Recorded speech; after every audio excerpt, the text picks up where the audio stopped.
Cher frère, Comment ça va? ça va, alhamdoulilah. Ok. Donc, on va vous laisser autant de parole.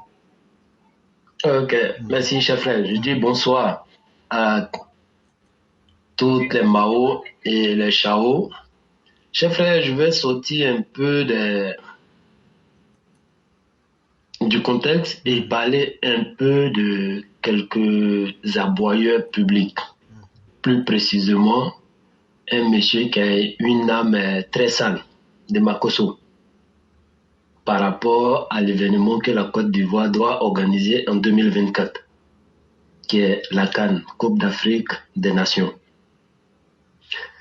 J'ai fait un moment donné, on menait des combats en tant que des nouveaux Ivoiriens pour défendre la patrie contre tous ces détracteurs.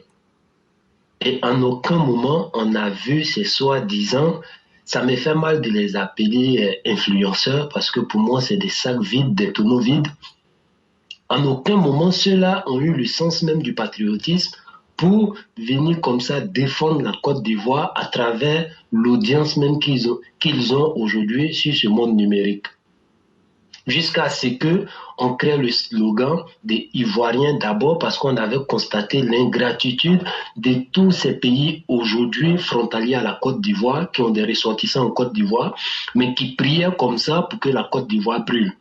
Et on a assisté au silence de pas mal de ressortissants de ces pays-là. Quelque part qu'ils adhéraient même à la prière de ces imams qui voulaient que la Côte d'Ivoire brûle. Et en aucun moment on a vu ces soi-disant influenceurs-là ou bien TikTokers-là venir prendre position au nom de leur patrie. Maintenant qu'il y a une situation de Cannes qui se présente, ils ont compris qu'il y a de l'argent à se faire, alors ils sont venus comme ça voler la vedette de ce combat-là qui était l'Ivoirien d'abord, en s'appuyant sur le slogan des Ivoiriens d'abord, pour dire ouais, on ne veut pas que Diana Boli soit ambassadrice de la Côte d'Ivoire, ce qui n'a jamais été le cas, ni l'intention des responsables du COCAN, mais ils ont joué sur leurs mots et à animer comme ça les émotions de toutes ces personnes qui étaient sur Internet. Et j'ai vu que ça partait un peu en désordre parce que je connais pas mal de vrais combattants qui sont prêts à défendre la Côte d'Ivoire nuit et jour contre les détracteurs de la Côte d'Ivoire. Mais eux, par rapport à leur audience, ils ont pris le slogan et ils ont créé pas mal de zizanies jusqu'à ces combattants-là étaient en train de se retourner contre les autorités pour dire on ne peut pas prendre une Camerounaise comme ambassadrice de la Côte d'Ivoire. Fallait que je monte au créneau pour avoir des informations et puis revenir organiser un live, ce qui m'empêchait même ce jour-là d'aller au travail parce que j'avais pas l'habitude d'organiser des lives, mais je participe à des lives sur TikTok. Mais fallait que j'organise ce live-là pour interpeller les frères qui se faisaient manipuler par ces soi-disant influenceurs ou bien TikTokers. Pour les dire que le slogan ils sont en train de mettre devant, ils s'en foutent de ce slogan-là. Il n'y a que les intérêts qui comptent. Mais s'ils peuvent utiliser ce slogan-là pour attirer l'empathie de pas mal de communicants, ils allaient le faire. Et lorsque j'ai organisé ce panel-là, il y a un parmi eux qui a eu le courage de monter parce que je voulais très bien que pas mal d'entre eux viennent participer à ce panel-là pour pouvoir déconstruire ce que j'étais en train de dire concernant ces soi-disant TikTokers-là. Donc, il y a un qui est monté du nom de Jessie qui a voulu, comme ça, blanchir ces TikTokers-là et tout. Et je lui ai posé la question. OK, vous avez pris le slogan Ivoirien d'abord et vous êtes en train de combattre aujourd'hui une Camerounaise, quelqu'un même que je n'apprécie pas, je ne connais pas et je ne la défends pas non plus. Qu'est-ce qu'elle fait comme travail et vous voulez la remplacer parce qu'apparemment vous me dites que vous avez eu à communiquer avec les responsables du COCAN. Donc, si vous vous plaignez que cette dernière occupe une place, alors que vous, les Ivoiriens, vous êtes là, qu'est-ce qu'elle doit faire comme ambassadrice? C'est quoi une ambassadrice d'abord? Le monsieur, il dit non, lui, il ne sait pas. J'ai dit, mais comment ça se fait que vous vous plaignez du poste, soi-disant poste qui a été obtenu par une Camerounaise, vous voulez la remplacer et vous n'êtes même pas capable de savoir pourquoi elle a été recrutée, si encore elle était pourquoi elle a été recrutée en tant qu'ambassadrice et quel est le rôle qu'elle devrait jouer. Parce que tu ne peux pas vouloir remplacer quelqu'un sans connaître même le rôle que la personne va jouer. Et vous avez eu la possibilité d'échanger avec les responsables du COCAN et vous n'avez même pas été capable de poser ce genre de questions-là pour voir si vous étiez en mesure effectivement de faire ce travail. Et le gars, je l'ai tellement chauffé, pour finir, il a retourné sa veste et il me sort quoi? Non, au fait, nous, on n'a rien contre Diana Boli, mais au fait, nous, on veut une place aussi parce que, bon, voilà, il s'agit de la Côte d'Ivoire et tout. Par contre, vous avez utilisé un slogan qui anime aujourd'hui les réseaux et tout.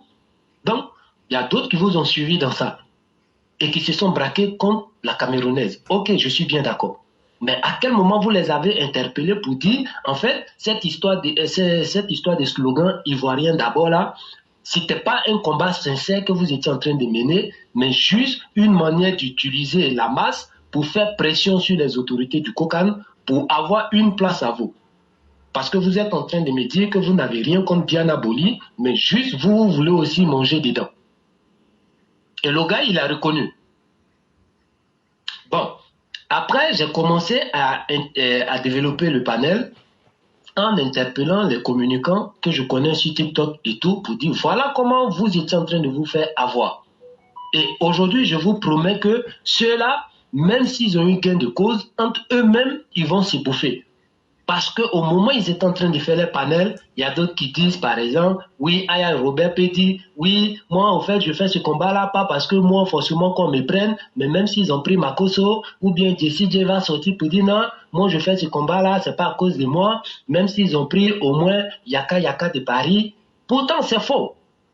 Jamais l'autre va se battre pour le bonheur de l'autre. On les connaît entre eux, tous des hypocrites. Mais vouloir se blanchir la face ou se donner des trucs comme ça, bonne image, ils étaient en train d'utiliser ces mots-là. Et j'ai dit aux gens qu'ils allaient se bouffer. Bon, ils ont pu avoir gain de cause avec leur communication où il y a pas mal de personnes qui n'avaient pas compris qui se sont rajoutées à eux. Yaka Yaka a été interpellé et qui est parti à Abidjan pour aller causer avec les responsables de COCAN. Et voici qu'on constate encore, et tous ils ne seront pas recrutés. Mais le problème est que là, maintenant, ils vont commencer à se bouffer. Et il y a une personne qui a une mauvaise âme parmi eux du nom de Makoso. Lui, il n'aime pas être au milieu, à plus forte raison, à la queue. Et vu que lui, il n'a pas été sollicité, alors que ceux-là, même ces cyberactivistes, je vous rappelle que dans le temps, ils avaient fait une association où ce malfrat-là était le président. Ça n'a pas marché. Donc, est-ce qu'aujourd'hui, lui va accepter que Yaka Yaka ait un poste aujourd'hui qui va pouvoir faire sortir une liste des trucs et de ces influenceurs-là pour donner aux responsables du COCAN? Oui, il doit le faire. Mais est-ce que ce Makoso va accepter d'être aux dépens de Yaka Yaka? Non. Donc, lui, maintenant, il va commencer une communication, peut-être pour salir, c'est-à-dire cette responsabilité en quelque sorte qui a été donnée à Yaka Yaka.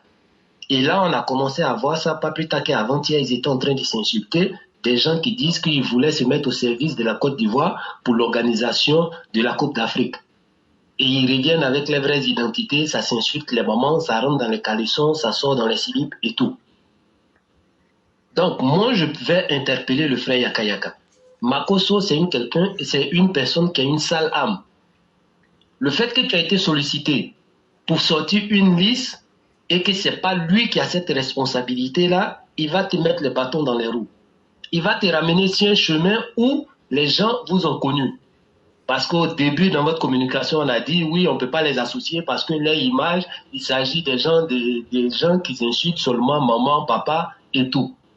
Et donc, il va te ramener sur ce chemin-là pour salir ton image et montrer toujours ce que les gens ont pensé de vous. Donc, Yaka, je ne te connais pas. On n'est pas dans les mêmes lignes de communication.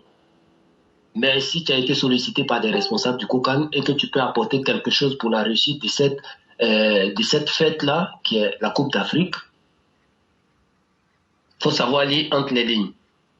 Parce que Makoso va se déclarer en tant qu'adversaire juste pour salir la mission peut-être pour laquelle les gens du COCAN t'ont sollicité.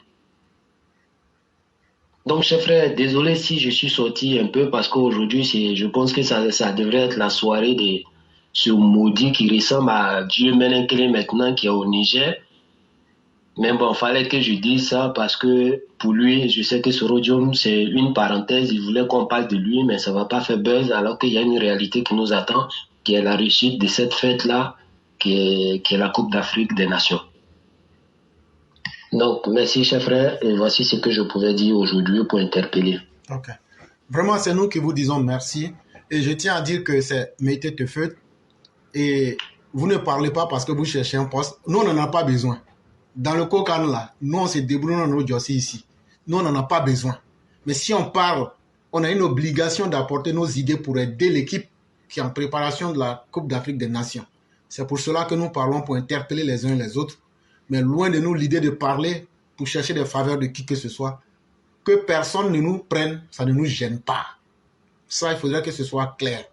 Mais en même temps aussi, ceux qui ont été choisis, si par notre communication, on peut les aider à ne pas tomber dans la boue, c'est encore mieux. Et c'est ça l'objectif de cette communication-là. Et à Soro Guillaume, je dirais ceci.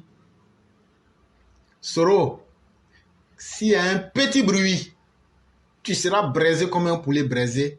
Et le pays par où ça viendra, là, on va envahir ce pays. Et ce n'est pas... Pour ceux qui savent, ça fait 2 ou 3 fois que je parle de ça. Quand on a arrêté nos 49, je disais ceci. Si ce n'était pas à cause du président Ouattara, on a les moyens d'envahir le Mali. En 48 heures, on fait sauter ce régime de Bouvier. Et je le répète, le Burkina, le Mali, si vous vous amusez, on va rentrer dans vos frontières, rentrer dans vos pays, et puis faire sauter les animaux qui sont au pouvoir. On a les moyens militaires de le faire, parce que les États-Unis, parce que la France et le monde libre est à notre côté, et on ne va pas hésiter à le faire. C'est le message que nous, Ivoiriens, on vous lance. Et donc, chers frères, c'est ce que je comptais ajouter avant de vous laisser partir. Vraiment, merci beaucoup. Ok, je te remercie toi et je remercie voilà, tous ceux qui sont en commentaire et même ceux qui vont apporter les grains à cette émission-là, Vive la Côte d'Ivoire. Merci beaucoup et excellente soirée à vous. Merci à vous pareillement.